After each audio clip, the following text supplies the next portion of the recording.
রব্বুল আলামিনের বাদশাহী দরবারে অগণিত অসংখ্য শুকর যিনি আমাদেরকে কোরআন এবং হাদিসের আলোচনা শোনার জন্য, ছাত্রদেরকে দিস্তারে ফজিলত দেওয়ার জন্য রব্বুল ইজ্জত এই ফিতনার জমানাতে কবুল করেছেন।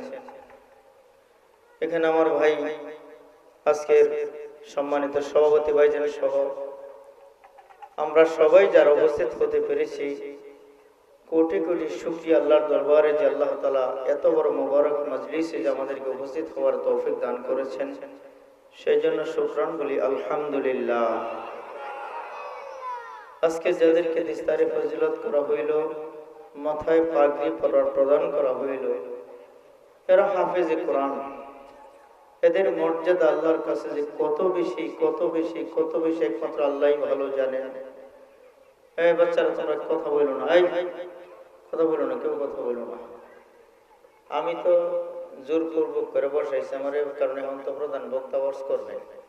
আমরা সময় নষ্ট করলে আপনাদের বিরক্ত লাগবে বা কেউ ভুলও বুঝতে পারে, মনে হয় প্রধান বক্তা আইছেন, এই জন্য আমার গ্রামে হুজুর বসাই দিয়েছি। আমি শুনছি নিশ্চিত হুজুর আসছেন, প্রধান বক্তা যিনি আসছেন আলহামদুলিল্লাহ খুব ভালো ওয়াজ করেন তিনি। আমি ওনার ওয়াজ অনেকবার শুনছি। আপনারা অতিষ্ঠ হইন না, ধৈর্যহারা হইন না। আমিও সময় নেব না, হুজুরও সময় নেবেন না। প্রধান বক্তা আলহামদুলিল্লাহ অনেক সময় ওয়াজ করবেন। আমি তাবলীগ জামাতের সময় লাগাইতেছি, ওইখানে সবকিছু যায় যাবে না, শেষ করে এখন আসছে আপনাদের কাছে একটু দোয়া নেওয়ার জন্য।